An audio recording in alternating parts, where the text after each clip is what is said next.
Welcome to LuvLiNes.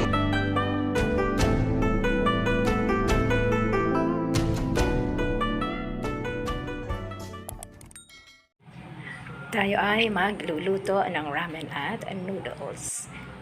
Echay! Sabay ko silang pinakulaan para tipid sa oras. 2 burner stove naman kasi ito. So, ayan. Ramen saka noodles. Ay, ramen saka pancit canton. Ayan. Sinalin ko lang and then ayan, salin yung sabaw ng LuvLiNes Junior. Mikos-mikos na yan.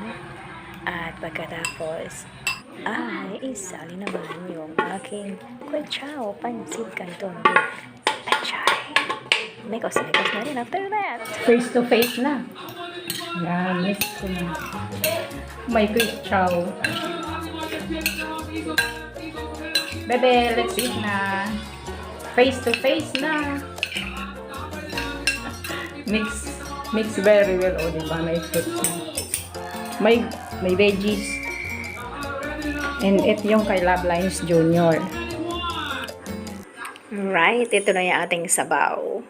Nisin ramen para kay LuvLiNes Junior at yung quick chow pancit canton para sa LuvLiNes.